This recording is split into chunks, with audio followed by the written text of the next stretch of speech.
And I know it's hard on America. And in some small corner of this vast country out in Nevada or Idaho or these places I've never been to but always wanted to go, out there's a guy getting on with his life, minding his own business, saying to you, the political leaders of this country, why me? And why us? And why America? And the only answer is, because destiny put you in this place in history, in this moment in time, and the task is yours to do. You're not going to be alone. We will be with you in this fight for liberty.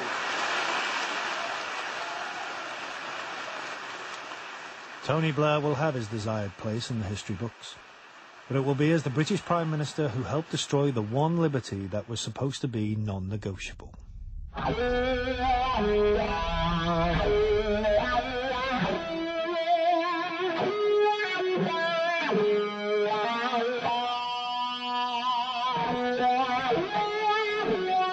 Look, I came back from Guantanamo yesterday, and they have this chair that they call the torture chair, where they strap people in, these people who are on peaceable, non-violent hunger strikes, and they strap them in and they force this tube up their nose twice a day, 43-inch long, force feed them, pull it out of their nose afterwards, and there are far worse things than that. These people are not considered prisoners, nor are they treated like prisoners, as what we would treat a military prisoner as. They're not considered prisoners? No, sir. What's being kept for nearly a year and a half? Detained personnel, sir. That's categorically different from being a prisoner, is it? Is that yes, better sir. than being a prisoner? Yes, sir. As far as their treatment, sir. Yes, sir, I would say it is. A prisoner is someone found guilty of a crime and being sentenced. These people here are no more than merely detained, and we're extracting information. I was spat at, sworn at, kicked, punched, dragged around naked, photographed, and had dogs barking at us, and then watching the same humiliating process taking place on other detainees. It is deeply shocking that this has been allowed to continue for so long. We've seen in total something like 750 people being held at Guantanamo. We have heard of the hunger strikes, the force feeding, and we know of the suicides. Where were you when 9/11 happened? I was in Afghanistan, where I had moved to with my wife and my children, working on a project to build a school for girls and wells in the drought-stricken regions of the northwest. Went to Pakistan, to where I have family and relatives, that I received a knock on the door, 12 o'clock at night, on the 31st of January 2002. And I opened the door to face Pakistani, whoever they were, officers perhaps, who pointed a gun at me, put a hood over my head. Just before the head was covered, I saw them walking towards my room where the children had been sleeping.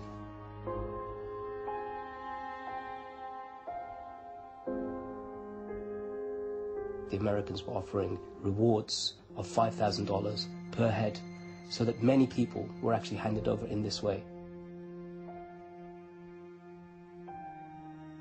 I was held there for a couple of weeks. On the first occasion, the British intelligence were present, and then we were just held as literally, and I don't exaggerate with the term when I say this, as literally as animals in pens, until I was moved to another facility, which was Bagram, the US Air Base, where they had a detention center specifically for harsh types of interrogation. But even worse than that, to have the sounds of a woman screaming next door, which at that point, because I was unaware of what had happened to my wife, I believed it was my wife screaming next door. And how long were you in Bagram for? Approximately 10 months, after which I was moved to Guantanamo Bay. How long were you in Guantanamo for? I think it was a total of about 2 years.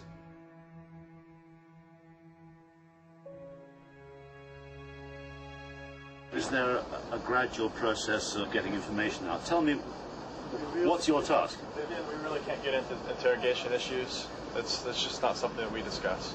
When the interrogators come along, how long do they take men away from, and how often does that happen? Well, it depends on how long. That's not quite.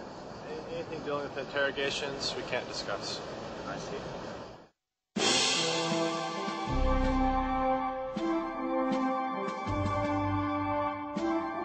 So where was the British Prime Minister? while Mozam was being tortured by the United States military. Good afternoon. Tony Blair is a leader of conviction, of passion, of moral clarity, and eloquence. He is a true friend of the American people. The United Kingdom has produced some of the world's most distinguished statesmen, and I'm proud to be standing with one of them today. I would like to pay tribute to your leadership in these difficult times, because ever since September the 11th, the task of leadership has been an arduous one. And I believe that you have fulfilled it with tremendous conviction, determination and courage. Thank you, sir. What happens now in Guantanamo Bay to the people detained there, particularly whether there's any chance that the President will return the British citizens to face? Well, the only thing I know for certain is that these are bad people, and we look forward to working closely with the Blair government to deal with the issue. There's footage of President Bush speaking about the importance of getting the right information out of individuals he characterised as criminals at Guantanamo, and in many of those shots, Mr. Blair is standing right beside him, silent. Mozam's father also went to Washington, but did campaign for his son's release. What I believe led to my release eventually was the embarrassment that I believe this government felt as a result of pressure from my father and other campaign groups who were supporting him. But it seemed to me that for every little thing that the Americans felt they were justified for, the Brits were there sort of behind them, patting them on the back.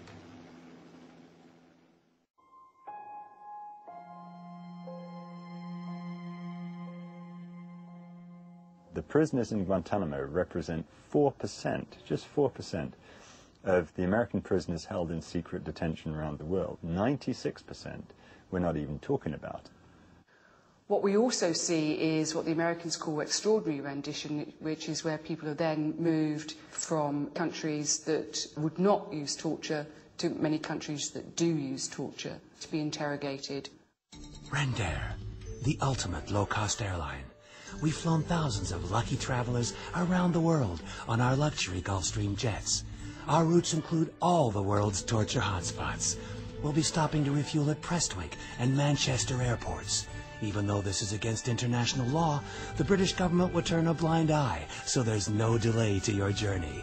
We regret to announce that you won't be able to see the in-flight movie due to a bag over your head. And for your own safety, passengers will be shackled and bound for the entire flight. Once we reach your final destination, we'll swiftly hand you over to your hosts for an activity-filled holiday. Why torture people at home when it's cheaper to do it abroad? Rendair, driving down the cost of dying. So it's absolutely clear in international law that if you assist torture, facilitate it, even turn a blind eye to it, that state is responsible for collusion and complicity in torture. For example, in Syria, where they have a device called the German chair, which is designed to stretch a prisoner's spine, in some cases the breaking point, and Uzbekistan, boiling prisoners alive, Egypt, electric shock treatment, Morocco, cutting people up with broken bottles. Now these are detailed by the United States itself, and yet at the same time another part of the United States was sending people to these locations. I used the flight logs of CIA planes, and what these flight logs showed was that there really were flights into Egypt, there were flights into Uzbekistan, flights into Morocco. Stephen Gray has now published evidence that CIA torture flights are frequently refuelling at British airports. Anything that the CIA does in Europe is always done with the assistance of European governments. There is no evidence that I know of that any of these 200 flights have been used for rendition. There simply is no truth in the claims. There is no evidence to suggest any of them fit into that category. As we've said often enough, we have no evidence of that to which you're referring. To deny it. Well, I'm just saying we have no evidence. If you ask me to prove a negative, we've got no evidence. Thank you. Are the CIA cooperating with your letter? Good. I think that's all you have time for now. Thank you very much. Yeah. Thank you. It's not good enough to say there is no evidence. You should go out and look for it. And has our government done that? No. If evidence emerges to show that the Prime Minister knew, or should have known, that this type of activity was going on, then yes, he is open to the possibility of criminal charge for complicity in torture. If people are tortured, they'll confess. They'll confess to anything. They'll make it up. They'll agree with what is said. So, how have our leaders got the idea we get good information from torture? You were going to tell me what I want to know. It's just a question of how much you want it to hurt. You weren't going to tell me. What is happening at 8 o'clock? What is your primary objective? Secretary of Defense! They are reliable information gained from torture. Heller. Secretary Heller. Secretary Heller's the target. Call Secret Service now. You cannot talk about democratic values. You cannot say that you want to spread them around the globe if the means of spreading them is torture.